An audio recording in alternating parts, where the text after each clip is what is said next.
오늘 집을 나서기 전 찬양하십시다. 오늘 집을 나서기 전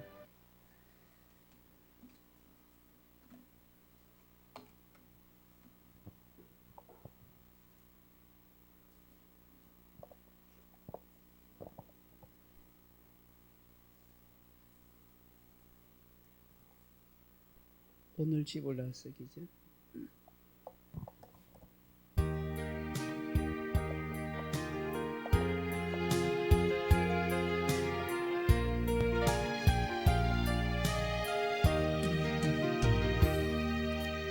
오늘 집을 나서기 전 기도했나요?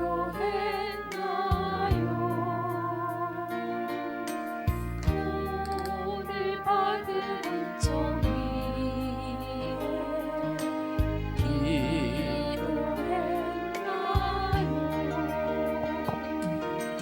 기도는 우리의 원칙 빛으로 인도하리. 밤이 캄캄할 때에도 잊지 마세요. 안에 분이 가득 찰 때 기도했나요? 나의 아낌없는 친구 용서했나요? 기도는 우리의 원칙 빛으로 인도하리. 앞이 캄캄할 때 기도 잊지 마세요. 어려운 시험 당할 때 기도했나요? 주가 함께 나가시며 이기리. 기도는 우리의 원칙 빛으로 인도하리. 앞이 캄캄할 때에도 잊지 마세요. 나의 일생 가도록 기도하리라. 주께 맡긴 나의 생애 영원하리라.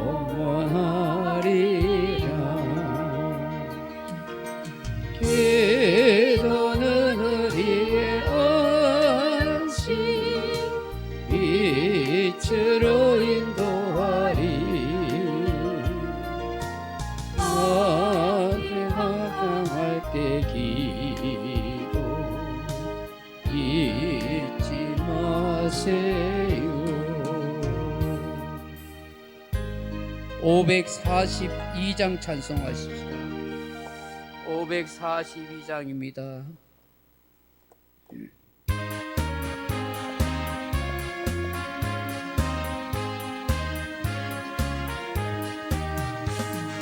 구주 예수 의지하심에 기쁜 일세 영생 허락받았으시 아주 없도다. 예수 믿는 곳은 받은 증거 많도다. 예수 귀한 예수 믿음 더욱 주소서. 구주 예수 의지하니 심히 기쁜 일세 주를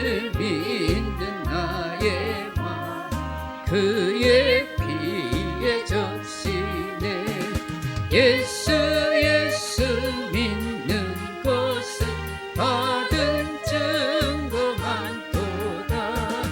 예수 예수 귀한 예수 믿음 더욱 주소서. 구주 예수 의지하여 죄악 벗어버리네. 아니 받고 영생하며 주께 모두 얻었네. 예수 예수 믿는 것은 받은 증거 많도다.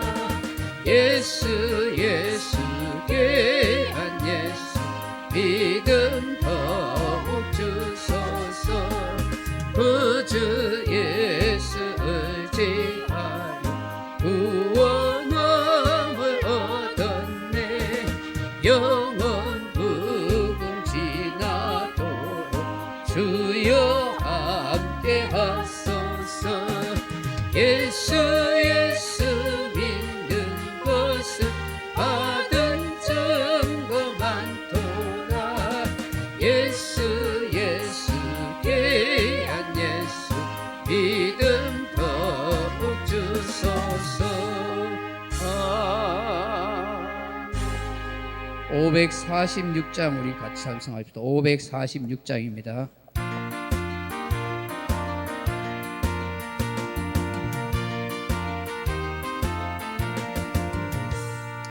주님 약속하신 말씀이 예수 영원토록 주를 찬송하리라.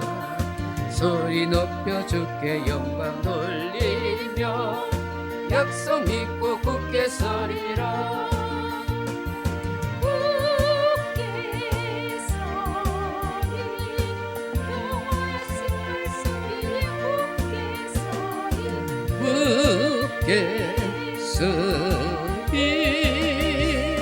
그 말씀 위에 굳게 서리라. 주님 약속하신 말씀이 예수 세상 염려 내게 엄습할 때에 용감하게 힘써 싸워 이기며 약속 믿고 굳게 서리라. 굳게 서리 영원하신 말씀 위에 굳게 서리. 굳게 서리 그 말씀 위에 굳게 서리라. 주님 약속하신 말씀이 예수 영원하신 주의 사랑이 믿고 성령으로 힘써 싸워 이기며 약속 믿고 굳게 서리라. 굳게 서리 영원하신 말씀 위에 굳게 서리. 굳게 서리 그 말씀 위에 굳게 서리라. 주님 약속하신 말씀이 예수 성령 인도하는 대로 행하며 주님 영계 항상 완치 얻으며 약속 믿고 굳게 서리라. 굳게 서리 영원하신 말씀 위에 굳게 서리. 굳게 서리 말씀 위에 굳게 서리라. 397장 찬송하십시다. 397장입니다. 찬송가 397장입니다.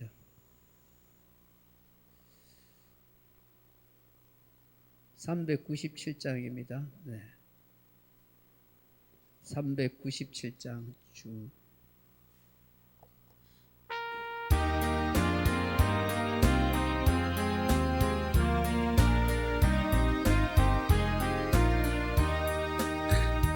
주 사랑 안에 살 두려움 없으며 그 사랑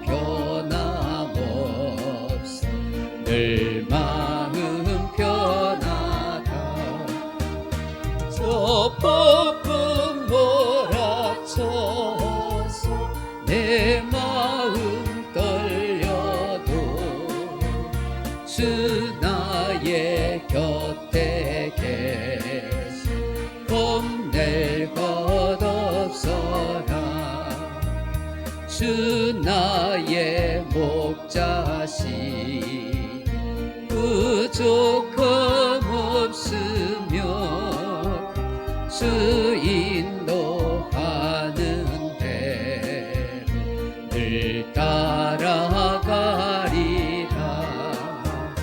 그 지혜 나를 깨쳐 내 앞길 밝히니 나 주의 길을 따라 주 함께 살리라. 저 넓고 푸른 들 내 앞에 열리고 그 검은 구름 거쳐 새 하늘 보인다. 끝없는 나의 소망 저 환한 생명길 참 보배 되신 주 늘 함께 하소서.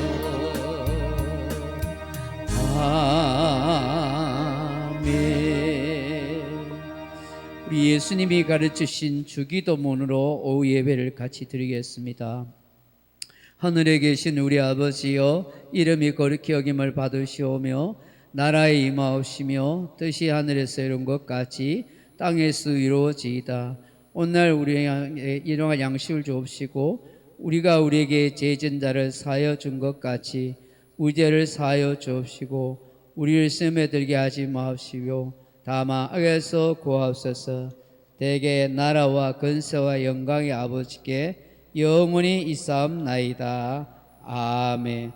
268장 찬송을 부르신 후에 김인숙 집사님 우리를 대표해서 기도하시겠습니다. 268장입니다.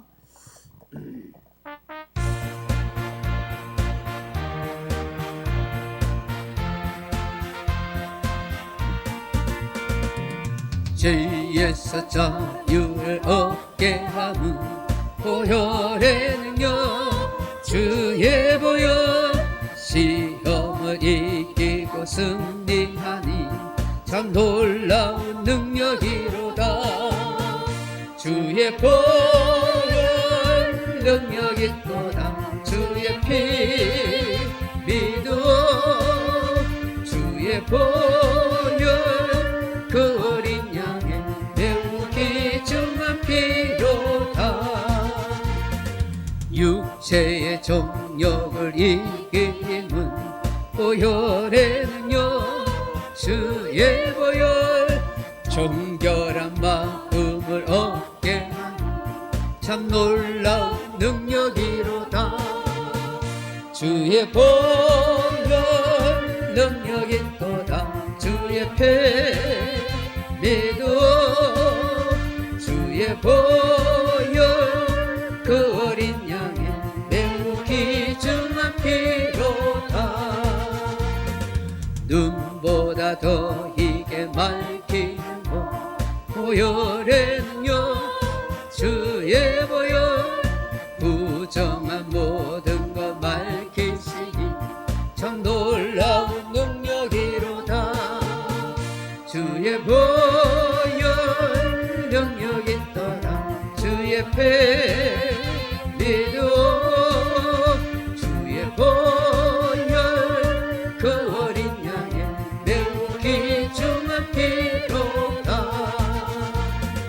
우주의 복음을 전할 제목 보혈의 능력 주의 보혈 날마다 나에게 찬송 주니 참 놀라운 능력이로다. 주의 보혈 능력이 있도다. 주의 피 믿어 주의 보혈 그 어린 양의 매우 귀중한 피로다.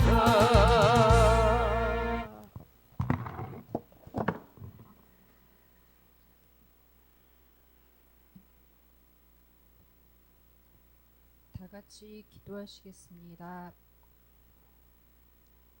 모든 것의 시작이시고 중심이신 주 하나님, 그 크신 사랑에 감사드립니다. 한 주간도 거룩히 살지 못한 저희를 책망하지 아니하시고 주님과 함께 나와 예배를 드리게 하여 주심 너무나도 감사드립니다. 이 시간 회개하는 영혼을 긍휼히 여기시고 예배 가운데 우리의 영을 깨워 주님의 영광을 바라보게 해주시길 간구합니다. 주님, 지금 많은 지역의 산이 불이 타서 수많은 사람들이 집을 잃고 재산을 잃고 심지어는 목숨을 잃은 사람도 많이 있습니다.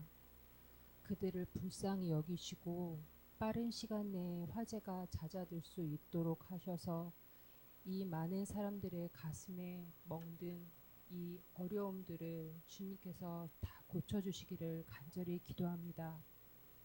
오늘 말씀을 전하시는 목사님께도 함께 하셔서 예배를 드리는 모든 성도가 주님의 말씀을 잘 듣고 이해하고 잘 기억하여서 일상생활에서 주님의 말씀대로 살 수 있는 그런 저희들이 될 수 있도록 주님께서 함께 해주시기를 간절히 기도드립니다. 이 예배를 마치는 모든 순간까지 주님의 은혜가 함께 해주시기를 간절히 빌고 원하며 주 예수 그리스도의 이름으로 기도드렸습니다.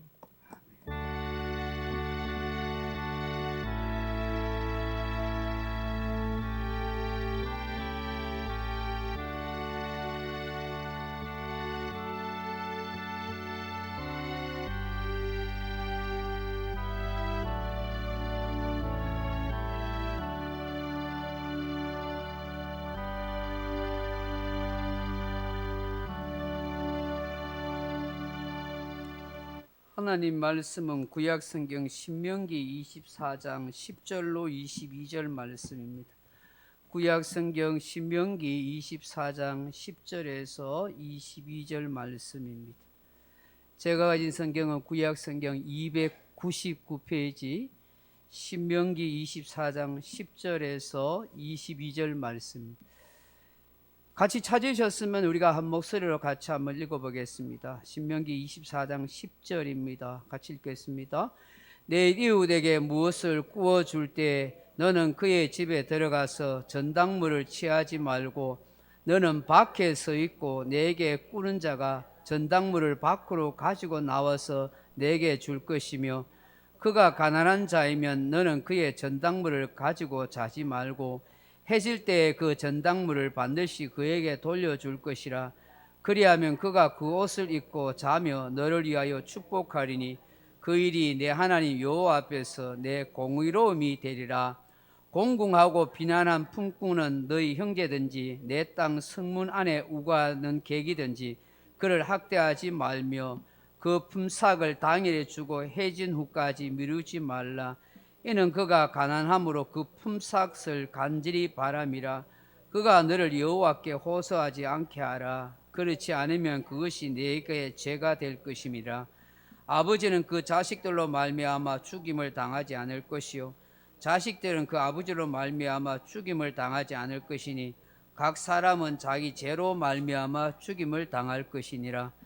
너는 객이나 고아의 송사를 억울하게 하지 말며 과부의 옷을 전담 잡지 말라.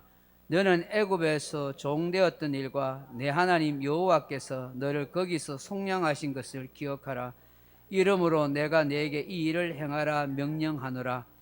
내가 밭에서 곡식을 벨 때에 그 한 몫을 밭에 잊어버렸거든 다시 가서 가져오지 말고 나그네와 고아와 과부를 위하여 남겨두라. 그리하면 내 하나님 여호와께서 내 손으로 하는 모든 일에 복을 내리시리라.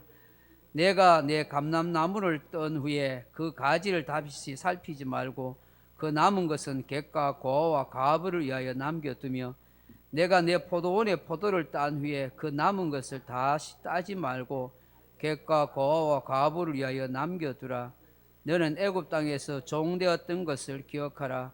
이러므로 내가 네게 이 일을 행하라 명령하노라. 아멘.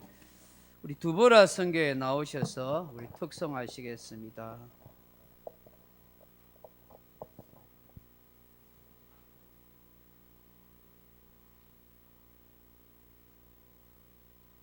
우리 교회에서 제일 예쁘신 분 세 분만 뽑혔습니다. 그래서 자세히 보시면은 여러분도 닮아갑니다. 비슷하게 닮았다, 그지요? 차려, 경례.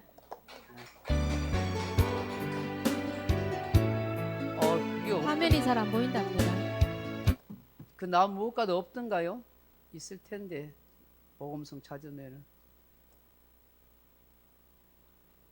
네, 책까지 와서 물어보십시오. 네, 뭔차. 자, 나 무엇과도 같이 부르세요. 같이 보면서 시작.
나 무엇과도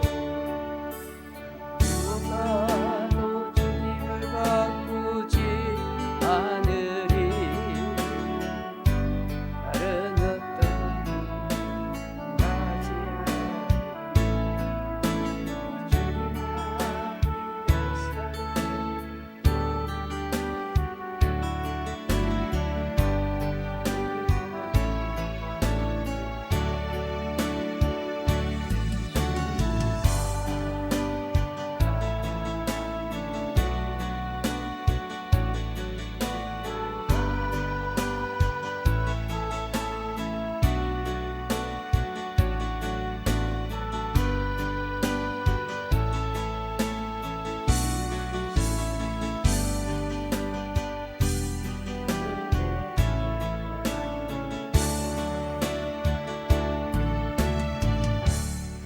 차려, 경례. 감사합니다.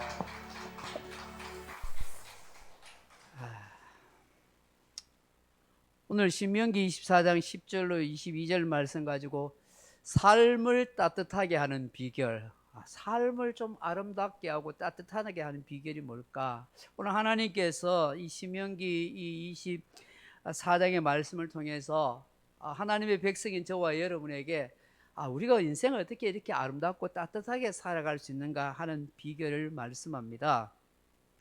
여러분, 오늘날 우리 사회에서 자주 언급되는 말 가운데 넘어가 보시면 갑을 관계하는 말이 있습니다. 전체를 다 펼쳐보시면 좋겠습니다. 여러분, 오늘 우리가 인생을 살다 보면 어쩔 수 없이 갑과 을의 관계가 될 때가 있습니다. 갑은 을에게 주도권을 가진 자지요. 여러분, 채권자와 채무자, 돈을 빌려준 자와 돈을 빌림받은 자, 또 상사와 부하의 관계, 또 사장과 직원의 관계, 임차인과 임대인의 관계, 사실 이 세상의 모든 관계는 사실은 갑과 을의 관계로 성립되어 있습니다. 갑은 을에게 기득권이나 권력과 힘을 가진 자, 그런 위치가 있습니다. 을은 힘이 없습니다. 갑의 결정에 따라서 갈 수밖에 없습니다.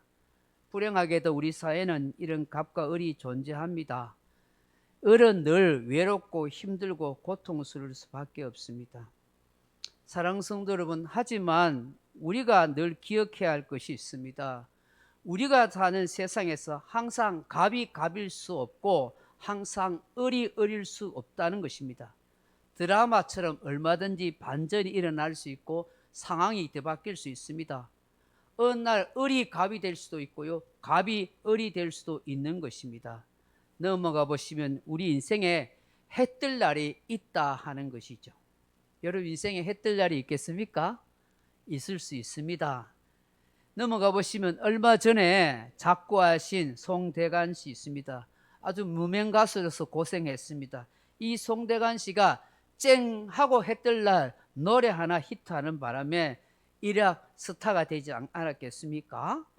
여러분, 얼마든지 쨍 하고 했던 날이 옵니다. 그러면 을이 갑이 될 수가 있는 것입니다. 여러분, 생각해 보십시오. 눈물겹게 남의 집에서 새빵살이 하던 사람이 열심히 공부하고 돈을 모아서 또 혹은 사업을 해서 큰 빌딩이나 아니면 집을 지어서 세를 놓게 됩니다. 그러면 그 사람이 을에서 갑이 되는 것입니다. 반대로 사업하고 잘 나가던 사람이 어느 날 사업이 망해서 쪽박을 차고 새빵살이 할 수 있습니다. 그때는 그 사람이 갑이 을이 되는 것입니다.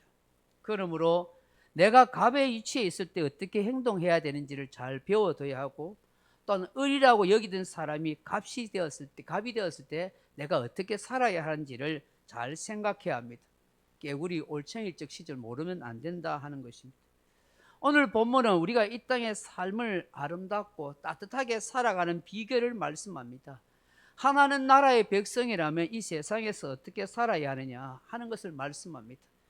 출애굽한 이스라엘 백성들이 광야에서 가나안 땅에 들어가기 전에 앞으로 가나안 땅에 들어갈 이스라엘 백성들이 어떻게 하나님의 영광을 나타내며 살아야 할지를 말씀하고 있는 것입니다. 사람들은 어떤 관계를 맺고 살아야 하는지를 말씀하는 것입니다. 그 첫 번째가 뭐냐 하니까 무례하지 말라 하는 것입니다. 남의 자존심이나 인격에 상처를 주는 인생을 살아가지 말라. 너희들 하나님의 백성들, 너희 성도들아, 무시하지 말고 무례하게 행동하지 말고 다른 사람 자존심 끓거나 상처 주는 그런 삶 절대 살아가지 말라고 하는 것입니다. 사랑하는 성도 여러분, 가난하다고 무시당해도 됩니까?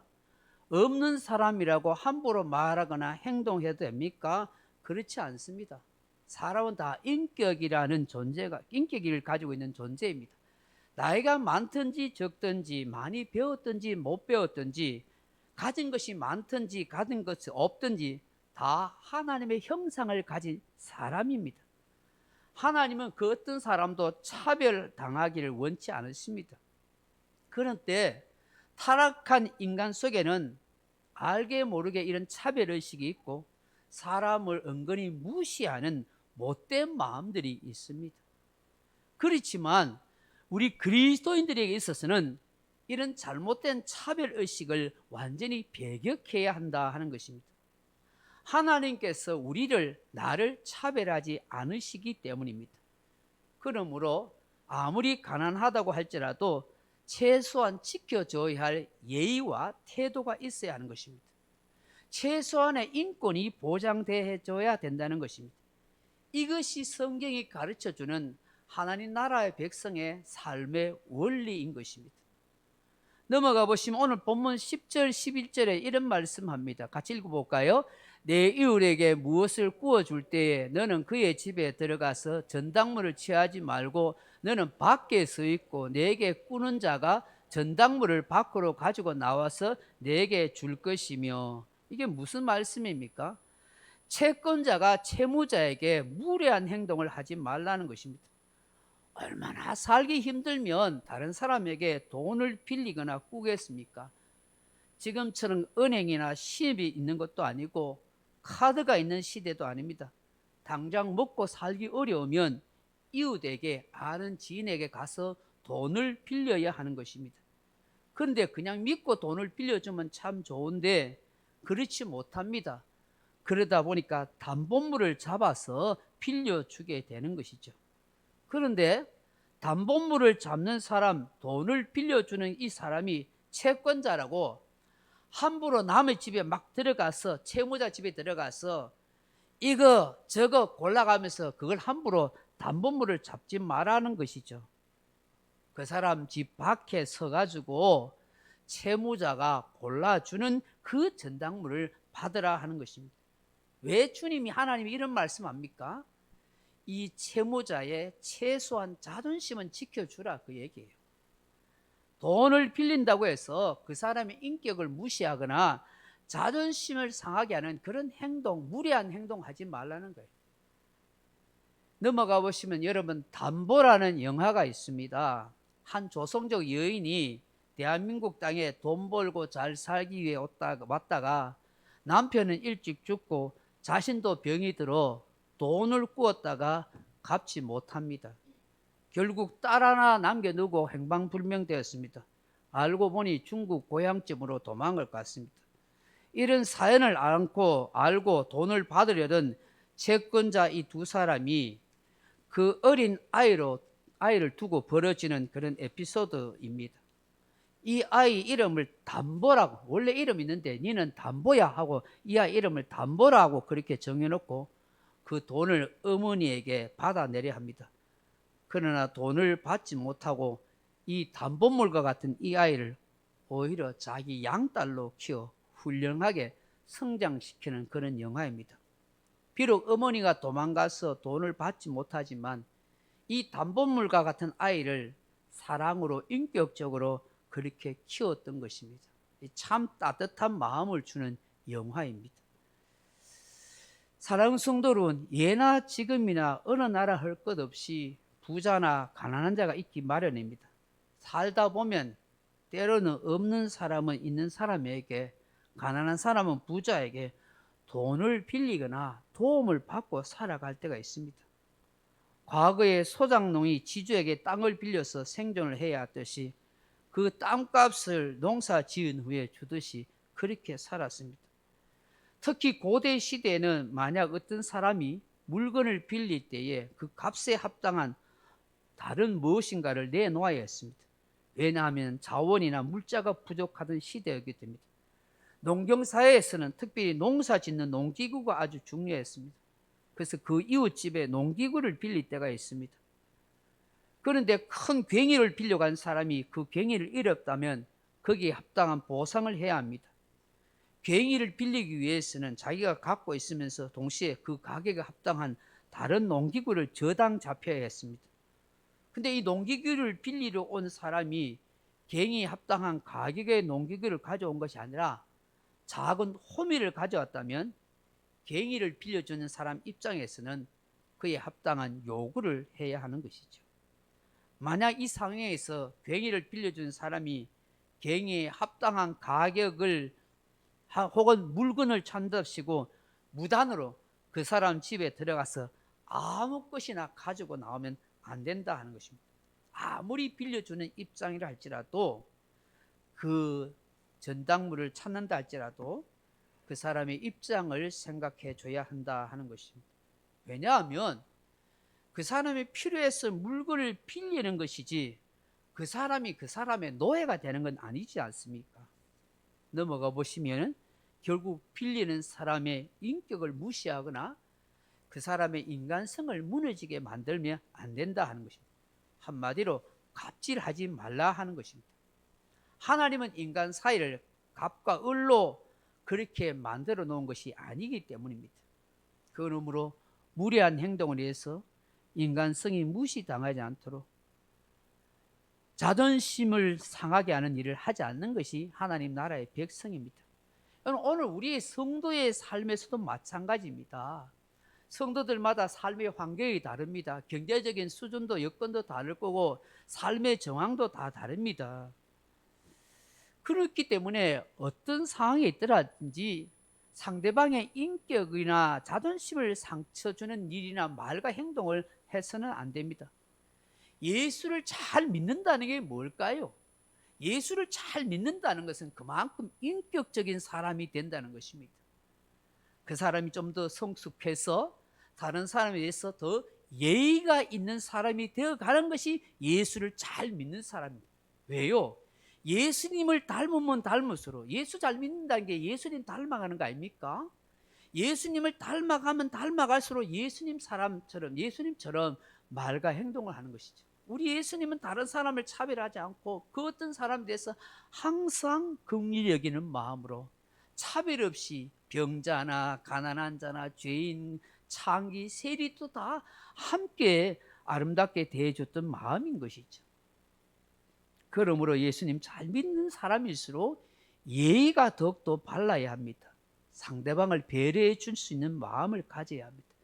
아무리 성공을 해도, 아무리 잘 살아도, 아무리 잘 나간다 해도, 아무리 자식이 뭐 대단한 사람이 되었다 할지라도 그리스도인들은 더욱더 예의가 있어야 되고 상대방의 인격을 존중해 주는 말과 행동을 해야 하는 것입니다. 이것이 성경이 우리에게 가르쳐주는 따뜻한 삶을 만드는 비결인 것이죠. 넘어가 보시면 둘째로 삶을 따뜻하게 만드는 비결이 뭘까요? 공의롭게 살라는 것입니다. 남의 아픔을 헤아려 주라 하는 것입니다. 본문에서 하나님의 백성들의 요구하는 두 번째 내용은 항상 공의로우라 하는 것입니다. 오늘 본문 12절 13절 말씀 보시면 넘어가 보시면 그가 가난한 자이면, 같이 읽어봅니다. 시작. 그가 가난한 자이면 너는 그의 전당물을 가지고 자지 말고 해질 때에 그 전당물을 반드시 그에게 돌려줄 것이라. 그리하면 그가 그 옷을 입고 자며 너를 위하여 축복하리니 그 일이 내 하나님 여호와 앞에서 내 공의로움이 되리라. 아멘. 오늘 본문에서 공의라는 이 단어가 ጼ데크라는 단어입니다.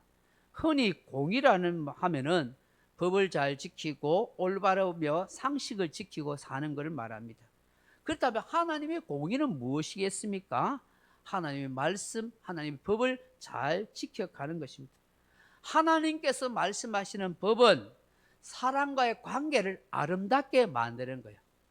그래서 여러분 성경의 모든 걸 함축하면 하나님 사랑, 이웃 사랑이잖아요. 한마디로 함축하면 사랑이잖아요. 이게 성경 전체의 정신이잖아요. 하나님을 사랑하는 사람은 이웃을 사랑하는 사람이에요. 보는 내 믿음의 성도들, 형제를 사랑하는 사람이 하나님을 사랑하는 사람이라는 것이죠. 여러분 넘어가 보시면 히브리인들에게 있어서 공의라는 단어는 ጼ덱이라는 단어예요. 그런데 이게 쯔다카, 구제라는 단어에서 유래했다는 것을 알아야 하는 것입니다. 그렇기 때문에 히브리인들에게 있어서 공의라는 것은 곧 구제를 하는 것을 말합니다. 그렇기 때문에 오늘 본문에서 가난한 자를 위하여 그의 전당물을 갖고 밤을 넘기지 말고 해질 때 전당물을 반드시 돌려주라 라고 그렇게 말합니다. 그 가난한 사람을 구제하는 것과 같아 하는 말씀입니다. 여기 전당물은 아마 그 당시에 가장 요긴하고 필요했던 긴 겉옷을 말합니다. 아마 옛날에는 옷이 굉장히 귀했던 것 같습니다. 특히 히브리인들은, 남자들은 이 원피스 통옷을 입습니다. 이 통옷이 굉장히 값이 나갔습니다. 가치가 있었습니다. 근데 이 긴 옷을 평소에 외출복으로 입기도 하지만 대개 밤에 잘 때도 이불처럼 이 긴 옷을 그렇게 입고 잤습니다. 가난한 사람들에게 있어서는 그야말로 중요한 재산 목록이었고 또 자기가 생존하는데 필요한 최소한의 것이 바로 겉옷이었습니다. 그래서 가난한 사람에게 그 겉옷을 담보 잡았으면 해가 진 후에는 그 돈을, 그 옷을 돌려주라는 겁니다. 왜? 밤에 추워 떨면서 자게 된다는 거야. 그런데 그 옷을 돌려주면은 그 옷을 입고 자면서 떨지 않고 너무 고마워하고 그 옷을 돌려준 사람에게 하나님의 이름으로 축복을 할 것이다. 그것이 하나님 앞에서 너의 공의가 된다라고 그러면, 다시 말해서 너의 의가 된다. 너의 아름다운 의로운 행동이 된다는 것입니다. 그러면 넘어가 보시면 이 말씀이 무엇이겠습니까? 바로 하나님의 공의라는 것은 다른 사람의 상처난 마음을 헤아려 주는 것입니다. 가난한 사람의 필요를 채워주는 것입니다. 그것이 하나님 앞에서 나의 의로움이 되는 거예요. 내가 의롭다 하는 것이 무엇이겠습니까? 우리는 보통 내가 의롭게 산다고 하면은 남에게 피해 주지 않고 나만 반듯하게 살면 돼, 그렇게 생각합니다. 근데 성경이 말씀하시는 하나님이 원하시는 공의는, 공의로운 사람은 다른 사람의 아픔을 감싸줄 줄 아는 사람, 다른 사람 필요를 채워줄 줄 아는 사람, 다른 사람 입장을 생각해 줄 줄 아는 사람이 하나님의 공의를 이루는 사람이라는 것입니다. 여러분, 이런 세상이 좀 따뜻한 세상 되지 않겠어요? 이런 교회가 되지 않겠어요? 수많은 사람들이 교회 들락거리는 게 중요한 거 아니라 몇 사람이 없어도 좀 우리끼리라도 좀 따뜻한 마음으로 배려해주고 상처 입은 마음들을 좀 감싸줄 수 있는 이런 것이 교회가 아니겠어요? 이런 교회가 주님이 원하는 교회 아니겠냐? 그 얘기죠. 넘어가 보시면 셋째로 삶을 따뜻하게 하는 게 뭘까요? 정당한 대가를 지불하라. 품삯을 정확하게 계산하라 하는 것입니다. 뭐 여러 가지 말씀이 있습니다만 요즘 법이 아주 엄격하게 적용돼서 또 우리나라는 인권위원회라는 거 있어서 많이 달라졌습니다. 외국인들도 외국 이런 이민자들 또 이렇게 외국에서 와서 일하는 노동자들도 우리나라의 여러 사회단체의 도움을 받아서 그리고 임금 체불을 당하는 일은 많지 않습니다. 이전에는 악덕 기업주가 돈을 떼먹고 임금을 체불하고 도망한 일이 다반사였습니다. 요새는 그렇게 하지 않습니다. 그럼에도 불구하고 차별 대우하고 임금 체불하고 도망치는 사람들도 있습니다. 방송을 보니까 지적 장애가 있는 사람을 고용하여 수년 동안 임금을 착취하고 학대를 당하고 있는 것을 방송한 적도 있습니다. 우리 사회는 아직 이런 어두운 곳이 있습니다. 따뜻한 사회, 아름다운 세상을 만들려고 하면 임금 체불을 떼먹는 일은 없어야 합니다. 특히 그리스도인 기업주나 사장이나 그런 경영인은 더 잘해야 하는 것입니다. 오늘 본문에 가난한 사람들의 품삯을 미루지 말라. 왜냐하면 이 당시의 노동자들은 하루 일해서 하루 먹고 사는 사람입니다. 하루 일하지 않으면 다음 날은 가족들이 굶어야 될 지경이었습니다. 그렇기 때문에 하루 종일 일하는 사람이 그 저녁에 해가 질 때 그 품삯을 기대하고 가족 생계를 위해서 그렇게 기다리고 있는데 그걸 떼먹고 안 주면 어떻게 되겠느냐 하는 것이죠. 넘어가 보시면 마태복음 20장에 보면 예수님이 포도원 품꾼 비유를 말씀하십니다. 20장 1절 이하에 같이 보시면 읽어보면 같이 보겠습니다. 넘어가 보세요. 시작. 천국은 마치 품꾼을 얻어 포도원에 들여보내려고 이른 아침에 나간 집주인과 같으니, 넘어가시면 그가 하루 한 데나리온씩 품꾼들과 약속하여 포도원에 들여보내고. 아멘. 시간 관계상 다 이야기할 수 없지만 포도원 주인이 포도원에 나가서 하루 일할 사람 품꾼들을 구했어요. 아침 6시에 사람들을 데리고 와서 필요한 사람만큼 포도원에 일시켰는데 주인이 나가보니까 아침 9시까지 일자리를 못 구한 사람이 있더라고요. 그 사람들 또 데리고 왔어요. 12시에 가니까 또 있어요. 오후 3시에 가니까 또 있더라고요. 오후 5시, 해질녘 6시, 1시간 남겨놓고도 아직도 하루 일자리를 못 얻고 있던 사람이 있더라는 거예요. 근데 그 사람도 들어와서 이 포도원에 일시켰어요. 그럼 1시간만 일했어요. 그런데 주인이 맨 나중에 온 1시간 일한 사람에게 하루 종일 일한 품삯값 한 데나리온을 주더라는 것이죠.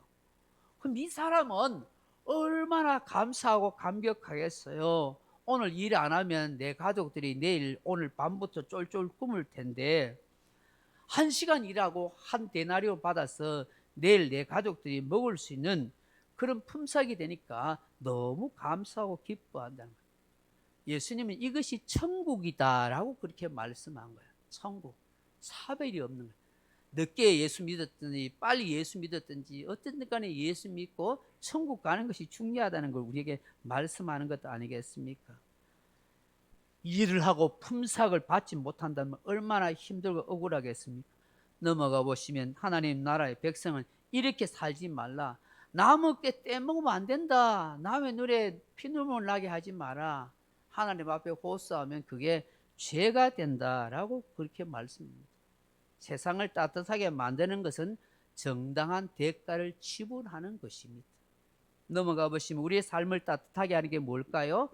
판결을 바르게 하라. 억울한 사람이 없게 하라는 것입니다. 17절 말씀에 같이 읽어봅니다.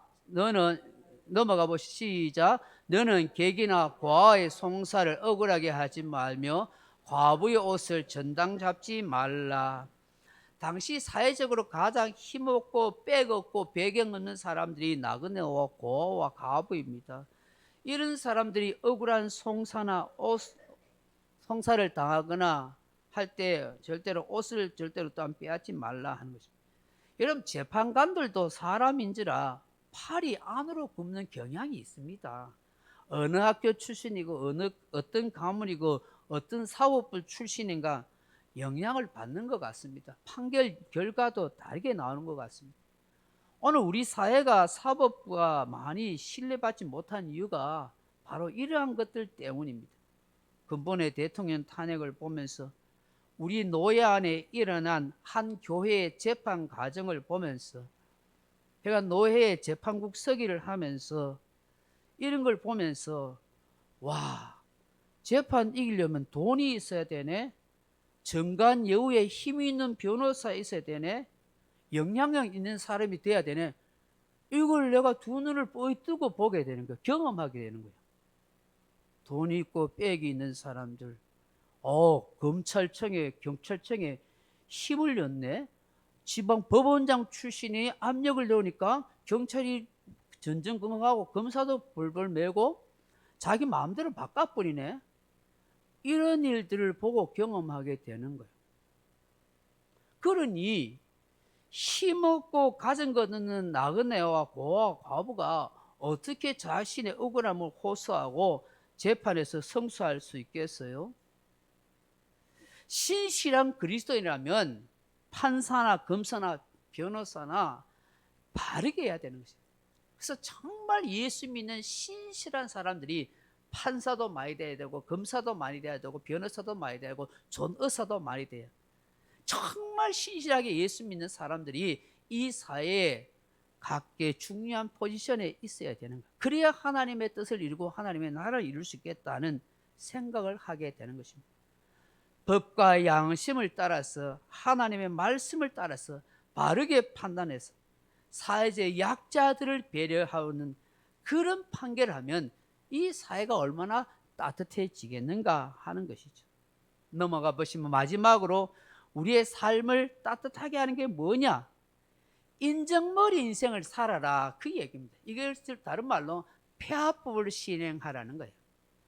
며칠 전에 80세의 어느 할머니가 평생 모은 40억을 충남대학교의 젊은 인재들에서 흔쾌히 기부했다 하는 뉴스를 들었습니다. 와, 대단하다는 생각이 들었습니다. 이게 아무나 할 수 있는 일이겠습니까? 그 할머니의 마음이 얼마나 아름답고 고귀합니까? 얼마든지 자기를 위해서 쓸 수 있을 텐데 참 인정이 넘치는 할머니라는 생각이 들었습니다. 평생 모은 40억을 후학들을 위해서 과감하게 기부할 수 있다는 건 대단한 생각을 가진 할머니 아니겠습니까? 우리나라 말에 까치밥이라는 것이 있습니다. 감이나 과일이 열렸을 때에 다 따지 말고 남겨두라는 것입니다. 까치나 새나 다른 짐승들이 먹을 양식을 남겨두는 것입니다. 이걸 이스라엘에서는 폐하법 혹은 모퉁이법이라 그렇게 말합니다. 오늘 19절에서 21절에 보시면 이런 말씀입니다. 곡식 농사를 지어놓고 다 수확하고 싹을 다 잘라가지 마라. 한쪽 남겨놔라 이거예요. 혹시 그건 남겨놓고 수확하지 못했으면 다시 와서 수확하려 하지 마라. 왜? 나그네나 고아나 과부들이 그걸 따먹고 살도록 배려해 주라, 그 얘기죠. 감람나무 농사 지었으면 감람나무 열매 다 따지 말고 가난한 사람 따먹도록 좀 남겨두라는 것입니다. 포도나무 심었으면 포도 열매 몽땅 다 따가지고 가지만 있도록 만들지 말고 고아나 과부나 가난한 사람들 좀 먹을 수 있도록 남겨두라는 것입니다. 이들이 먹을 수 있는 최소한의 생존 양식을 좀 두라는 것입니다. 이것이 인간다운 삶이 아니냐, 인정머리 있는 인생이 아니냐, 인지상정이 아니냐, 그 얘기죠. 넘어가 보시면 성경 룻기서 보면은 주인 보아스가 너그러운 마음으로 그 이방 여인 룻에게, 과부 룻에게 이렇게 이야기하지 않습니까? 넘어가 보시면 거기에 다 남겨두라고, 이삭을 조금씩 떨어뜨려 두라고 그렇게 하지 않습니까? 여러분, 이게 얼마나 아름다운 마음입니까? 이 인연으로 훗날 이 보아스와 룻이 부부가 되는 그런 관계로 발전하지 않습니까? 이게 예수님의 정신이고 복음, 십자가 복음이라는 거예요. 말씀 맺습니다. 사랑하는 성도 여러분, 하나님은 가나안 땅에 살아간 이스라엘 백성에게 넘어가 보시면 과거 그들의 종살이, 노예살이를 기억하라고 하십니다. 세 가지를 이렇게 그들은 기억하라고 합니다. 같이 읽어볼까요? 시작. 과거에 자신들의 조상이 겪었던 삶을 기억하라. 노예 생활을 기억하라는 것이에요. 두 번째, 하나님이 구속해 주신 은혜를 기억하라. 어떻게 구원해 주셨는지. 세 번째, 하나님이 베푸신 사랑을 기억하라. 아멘. 그 가나안 땅에서, 축복의 땅에서 살 수 있는 거 기억하는 거예요. 여러분, 우리 또한 마찬가지입니다. 넘어가시면 우리 또한 하나님의 자녀로, 하나님의 백성으로 살아갈 수 있는 것은, 세상을, 삶을 아름답게 따뜻하게 만들 수 있는 것, 첫째로 같이 읽어봅니다. 시작. 하나님의 은혜를 기억하는 것. 둘째로 하나님의 약속을 기억하는 것. 셋째로 하나님 뜻대로 순종하며 사는 것. 아멘. 이것이 삶을 아름답게 만드는 것입니다. 말씀의 결론입니다. 넘어가 보시면, 사랑하는 성도 여러분, 하나님의 말씀을 다시 새겨보십시다. 정말 세상을 따뜻하고 아름답게 하는 것. 같이 읽어봅니다. 시작.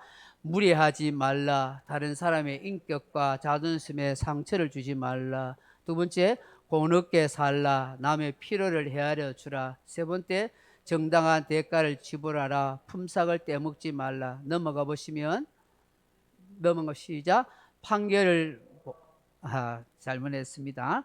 판결을 바로 하랍니다. 바로 하라.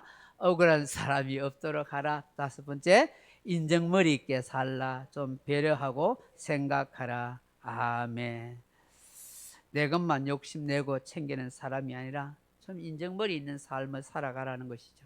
넘어가 보시면 오늘 우리가 주변을 살펴봐야 할 필요가 있다 하는 것입니다.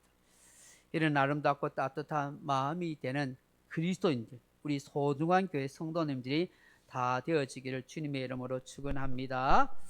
심령이 가난한 자는 찬양하겠습니다.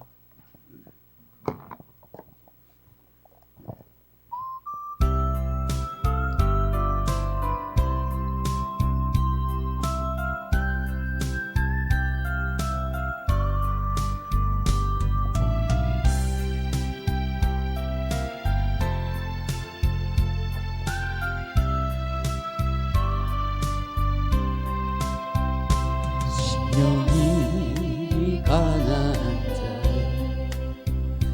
천국이 저희 것이요 애통하는 자는 복인데 위로를 받을 것이요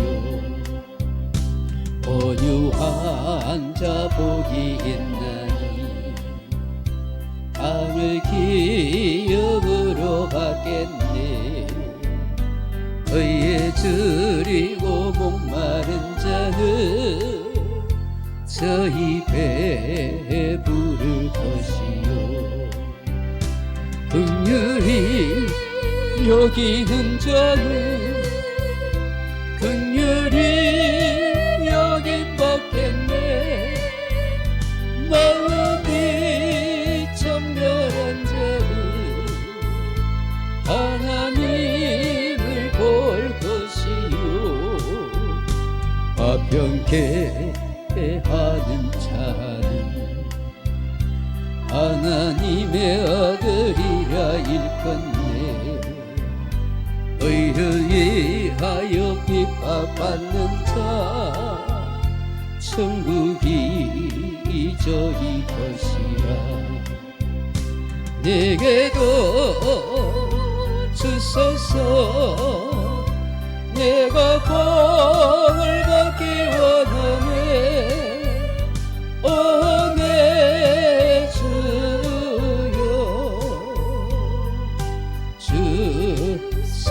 긍휼히 여기는 자는 긍휼히 여기는 자는 긍휼히 여김 받겠네. 마음이 청결한 자는 하나님의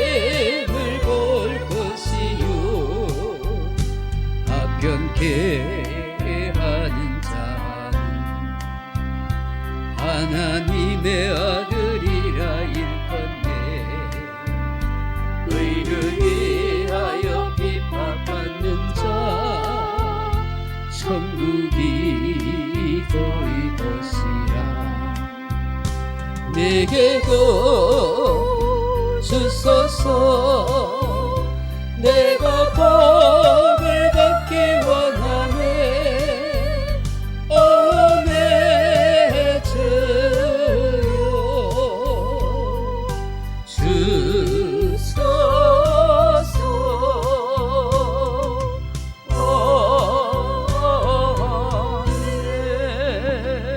아멘. 구주 예수 그리스도 은혜와 아버지 하나님의 그 놀라운 사랑과 성령의 감동, 위로가 충만한 은사가 오늘 삶을 따뜻하게 만드는 비결이 무엇인지 다시 한번 말씀 속에서 우리 자신들을 돌아보면서 정말 무례하지 않고 다른 사람의 인격을 상하지 않게 하시고 따뜻한 마음으로 배려해 줄 수 있게 하고 바른 판결과 함께 남의 것을 착취하지 아니하고 정말로 하나님 앞에서 바르고 참된 인격적인 삶을 살아갈 수 있는 그런 믿음의 하나님의 백성들이 다 되기를 원하는 이 자리에 참석한 주의 사랑하는 백성들 10년과 무리와 가정과 이틀 이제로부터 영원토록 함께 있을지어다.